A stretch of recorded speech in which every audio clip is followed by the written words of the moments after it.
that, I mean, things are like a little bit different, you know, today. Our location is different. There's a beauty beside me. Welcome to our YouTube channel.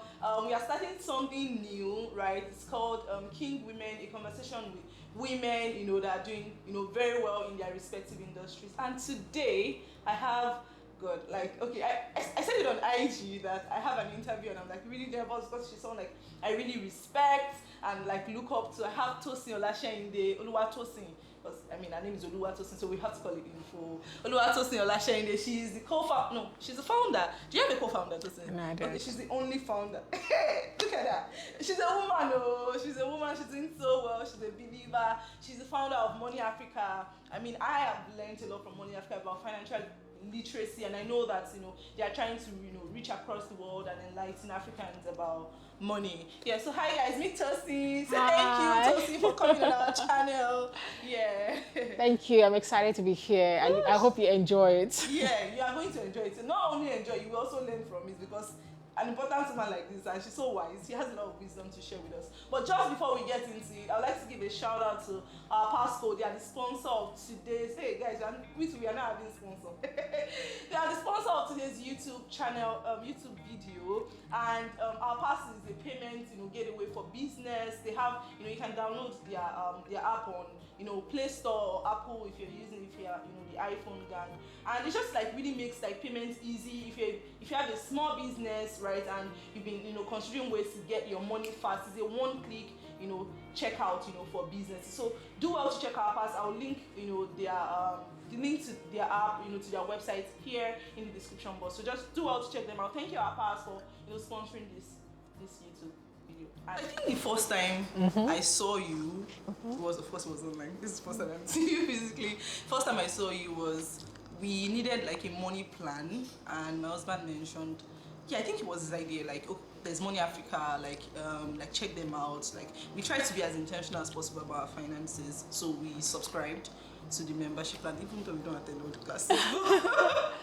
But we try, and I followed. I think I started following Money Africa. Then I found out that you were the founder. But it was really on Twitter that I started following you.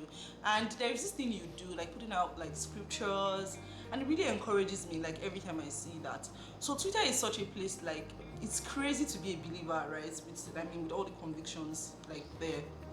And seeing you, someone who is like really successful, like with a business, putting out, like not being afraid to put out God's word, and not being afraid to say, okay, I am for Jesus. And it was just like really inspiring, and that was, you know, how I started following. And like to see you, like a woman, right, like doing so well, having your own company, and I just felt like our YouTube like listeners like would benefit from hearing your story. So just like feel free to talk and just share.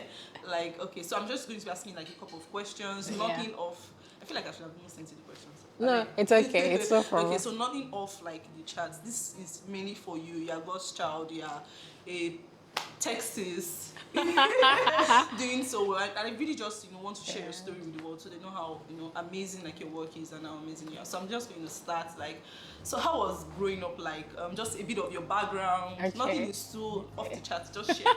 Okay, so I grew up in a family of 5. My parents, and then I have an older brother and a younger sister. Oh, okay. We grew up in Lagos, Nigeria. At the age of 15, I studied at Queen's College, and I think it sort of formed a huge core of my life, because I noticed a lot of my friends are still from QC.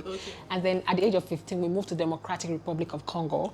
My parents had always lived in Congo, so it's French speaking, and so that was where we were prior to me starting my A-level. So we lived in Congo for about 2 years, and then the family moved to South Africa for A-levels, first degree, second degree, and also working. So in terms of the path, so we've sort of moved across Africa a bit, learned at least 2 different languages, and then growing up in a casual family. But I think every time I tell this story, I can't stop telling the story of my dad. My dad only got his tertiary education after 60. Wow. Yeah, so when he was doing all those big things, he did it, you know how it's so limiting that, oh, you don't have a university education and things like that. He dreamed, like when we were living in Congo, we lived where the United Nations people live. We lived on a hill, right? So every time I feel a roadblock, I feel like I can't, like, this man did so much with way less, you understand? So it's a constant, so yes, I would not forget that. So I think I loved it. He dreams big. I remember even before tech became a big thing, in our house then in Nigeria, like you press a button, like the centralized sound. Like Wow. he's always been curious. Yeah. So I think it sparks your curiosity. Like you're just Yeah. really curious. And And I think, I mean, for daughters, seeing like a father like Yeah. have like so many big dreams and Yeah. inspire you also, like it goes a long way to also like make you know that you can do big things. Yeah, it Oh, does. so speaking of Congo, my mother-in-law is currently in Congo. Oh, really? She works for First Bank, even though she Okay. likes to like keep that low key. Yeah, but she's currently in Congo. So how did growing up like across countries, that moving, how did it affect your?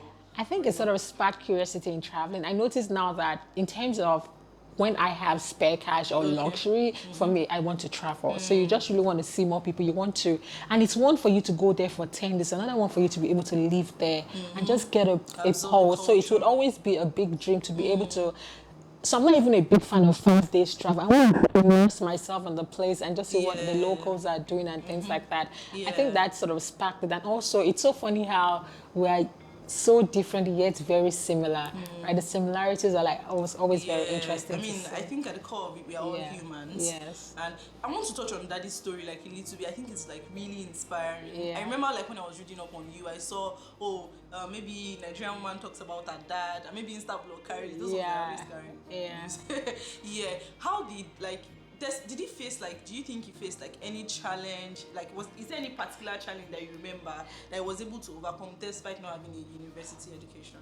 I think you know how it is. You can go on ahead and be like so successful. Like when in Congo, they built their house. They had multiple what's that word, stores. So think of Game Boy like a mini game. So they had like over 4 or 5 of those stores. Yeah. But I knew that deep down in his heart, like it was a desire. You'd hear him say things like, you know, oh, eventually I would get that degree and things like that. So I was very happy to actually see him actually like get it and do it. Yeah. Okay, so let's talk about your educational background. So you mentioned like doing like primary and secondary in Nigeria here, and then we moved to South Africa. I had my A levels, and then I had my first degree in accounting and finance at the University of Johannesburg. I had my second degree, accounting and finance again at University of South Africa. Then I worked with an audit firm for about 3.5 years, and then I moved back to Nigeria. Okay.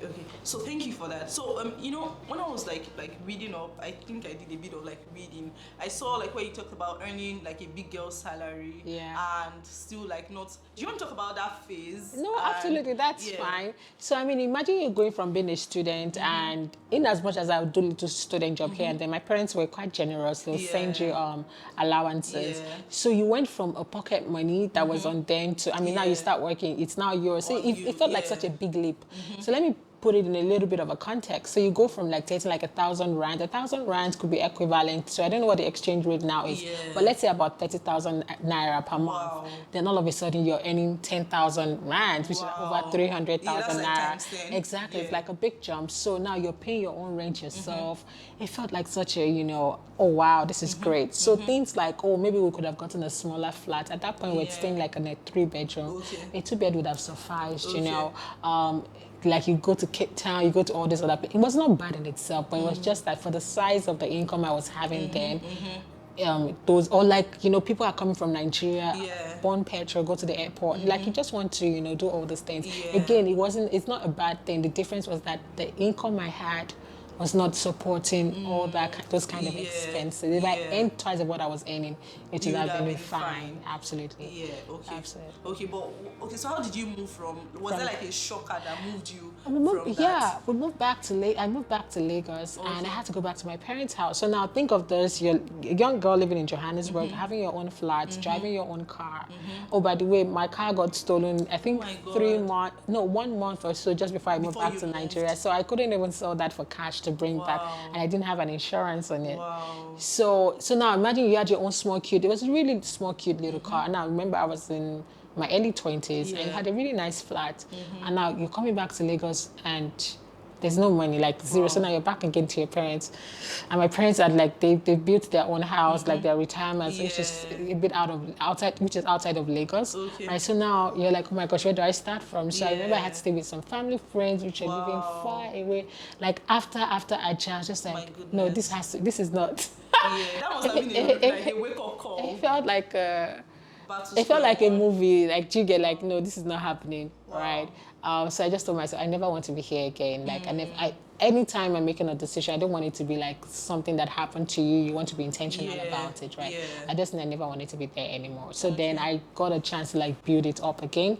So I worked with CNBC Africa. I got poached by Bloomberg TV. Wow, And Bloomberg. then I worked with British America Tobacco. And then, so over the years, and of course your salary is also ascending. Increasing. So you're able to save, but it was something I never wanted to be there again. At any given time, I want to have a really nice safety net. I want to make good decisions. I never want to see that whole, like a sun and day, happen again. Okay, so from that experience, right? Okay, so I mean, and I'm saying this for you guys like listening to us, because I think it's important that women, young ladies, old ladies have their own money, right? And because a lot of abuse, like just taking it back to relationships now, some of the abuse that you see is because the abusive partner, which sometimes can be the men, because I know women can be abusive too, is because they have financial control. So as much as possible, I always like to encourage, girls to have like their own career, their own money. So from that experience, how would you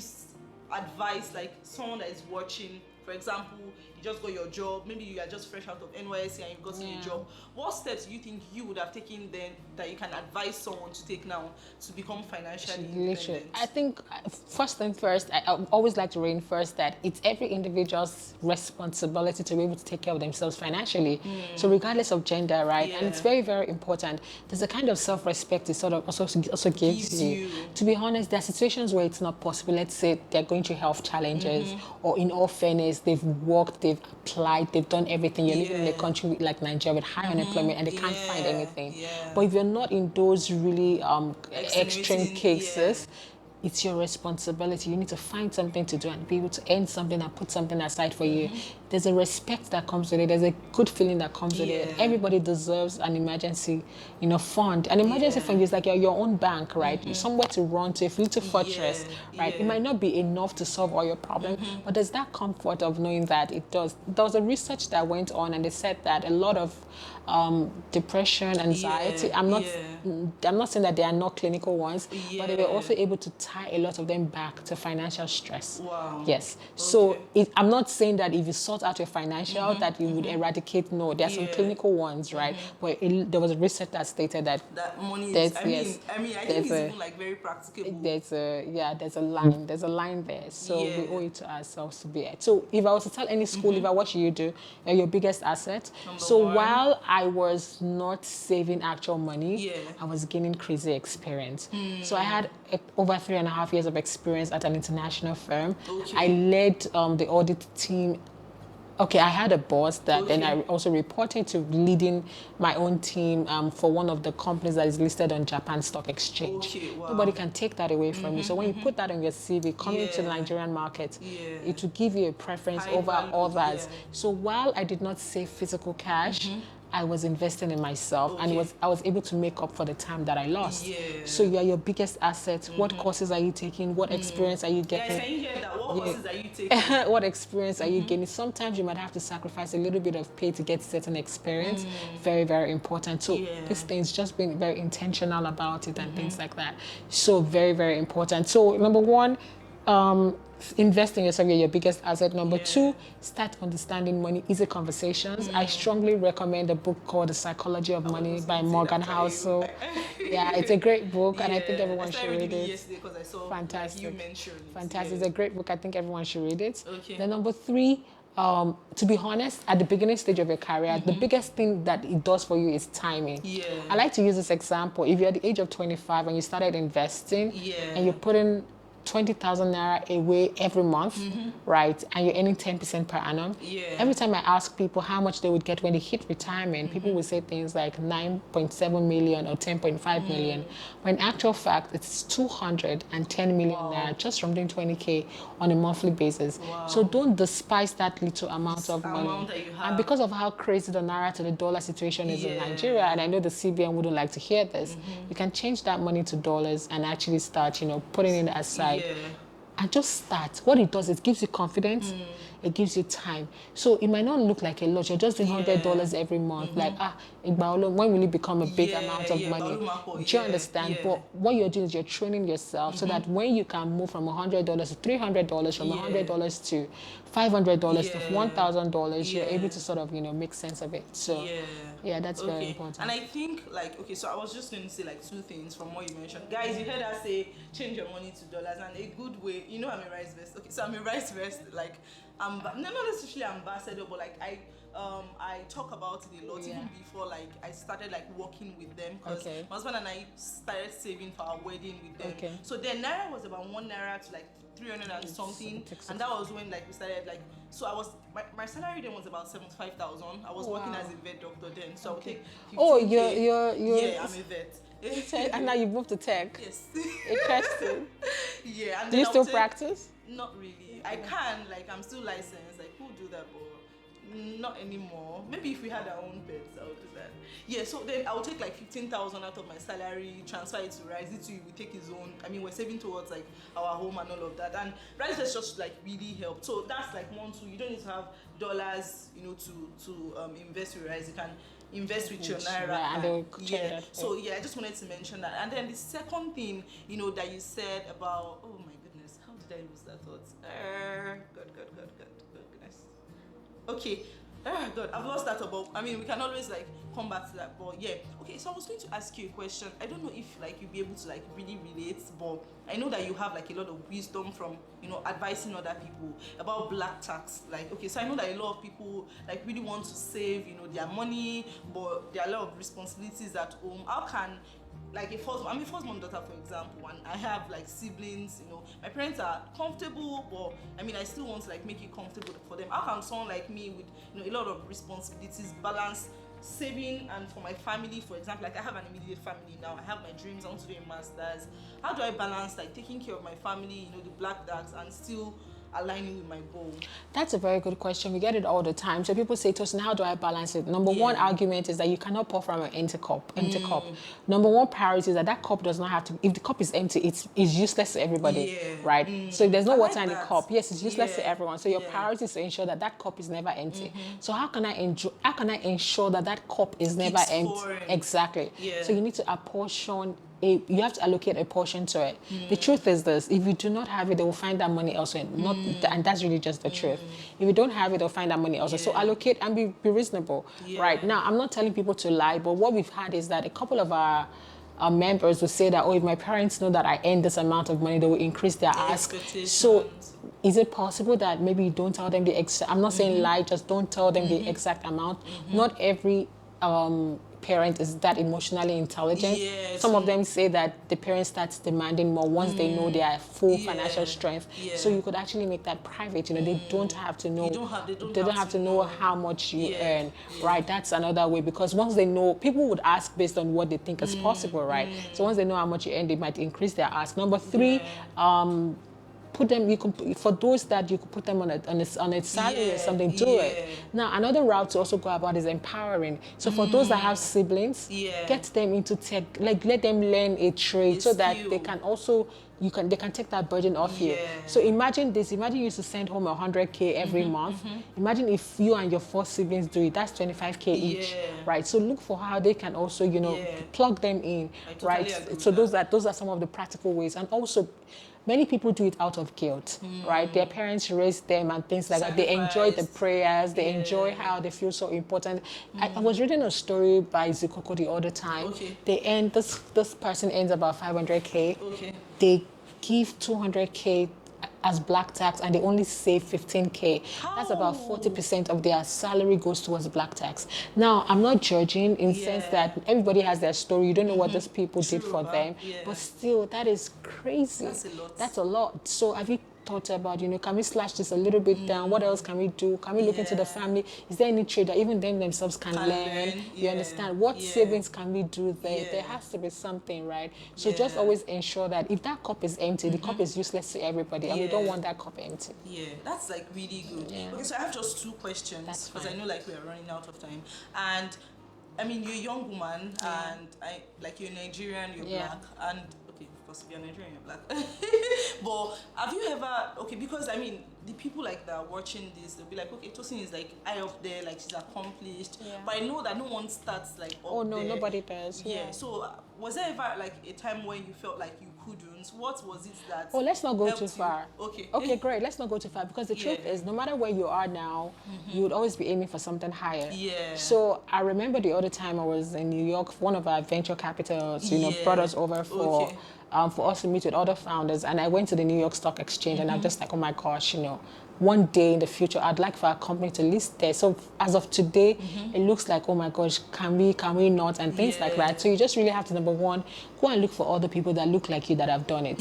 So while there is not yet a black woman from Nigeria that has done it, there are other women that have. So go and find those people. Look for wherever you're going, somebody has been there before. Create a mental picture of it, right? And for those that believe in God as well, you can back it up with scriptures. And I mean, the Bible says I can do all things through Christ that strengthens me. It says it owns all the gold and the silver, so there's really nothing for us to worry about. So draw up those mental maps and actually show yourself how it gets there. So no matter how big that dream is, everybody has that dream that they're asking themselves, how would we do it? So for instance, I remember we're speaking to an investors and we have a goal to take another 10 million Africans towards financial independence. And as of today, we have less than 1 million. So I'm like, when are we going to get there? Right? So you're like, it's not just to vision map and all of that. You also have to put in the work. You also have to, raise funds, be practical about it, get mentorship amongst others.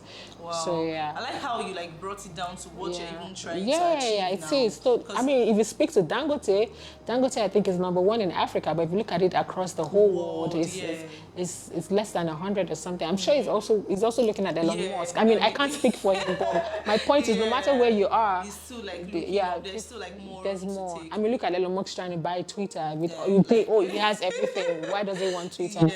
It's just like.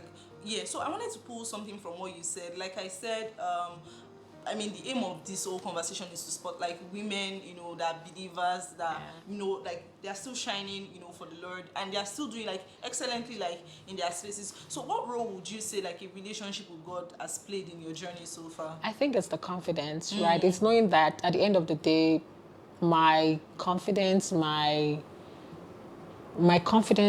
dream, it's God that also gives dreams. It's God that puts dreams in people's hearts, right? My vision, there's a bigger force behind it, right? And knowing that even if X says no or Y says no, I remember the other time we wanted something so bad and we did not get it. And I remember then my friend telling me, God said, I will give it. Did not say, I'm going to give it through that channel. Knowing that, yes, he's my channel, right? One way or the other, he will route it towards me. So that just, it's soothing. It gives you that comfort. So I think that's one of the biggest. Wow, that confidence. You have a backing. That there's someone. I think I can relate to that as well. I mean, it's like Zenith Bank's kids worrying that they want to buy bread, please. That would be embarrassing. Exactly. There's nothing to worry about. Has there ever been a time where you felt like the need to, maybe on Twitter or on social media, not speak so much about Jesus so that people don't come for you? Have you ever been tempted to, I'm going to be honest, because a lot of, based on your status, a lot of VCs, investors, and the rest of that follow, you also don't want to come across as a what's that word? Religious? No, you're not even just religious. You don't want to come across as one-dimensional, right? Or you're always talking about Jesus and things like that. So I've caught myself sometimes, I catch myself sometimes considering, I hope I'm not doing this too much. But it can never really be too much. I guess at the end of the day, we're all on an assignment and we want to just, And also, I think also as believers, we should go at our own pace, right? This is the pace I'm comfortable at. Somebody else can be more fiery and, going heavy and things. The intention even also matters. Am I posting because I want to be seen as super religious, or am I posting because I feel convicted? Because I can actually relate to. Okay, so before I started working for this international company, my circle was just church and then maybe a bit of work people. But I became more more intentional about my personal brand, and I think that was part of the reasons why I got the job in Canada. And I sort of caught myself, okay, sometimes I want to tweet about Jesus, and I'm okay, but then there's just the balance, knowing that they are not my source. I mean, my job is not my source. Whoever is following me and they might unfollow me because I'm vocal about my faith, they're not my source. If they go, you know, someone else is going to come. And there is that side, and then there's also the side of making sure like you're not just doing it because you want to be seen as spiritual or want to match, you know, someone's energy. Thank you, Tosin. Like as we were talking, I was even learning. I'm still going to go back and watch, you know, this video. So thank you so much. I feel like I just didn't randomly like say I wanted to talk to you. God led me to talk to you, and I just feel like no pressure. I just feel like this is like a relationship that is burdened, and I don't know, I just think there is more here, and I trust God to lead us to whatever it is. So thank you so much. I know like you have a speaking engagement and you still made it down. It means like a whole lot to me. No, it's okay. Thank you so much You're for welcome. doing this. You're Can I help welcome. you? Thank you. Welcome. Okay guys, bye. Thank you for watching. Bye. Don't forget to like and to subscribe and to share with your friends. A big shout out to my husband. He really supported me and came here, gave me a lot of ginger, so I'm grateful. Hi Dola, thank you. Bye guys.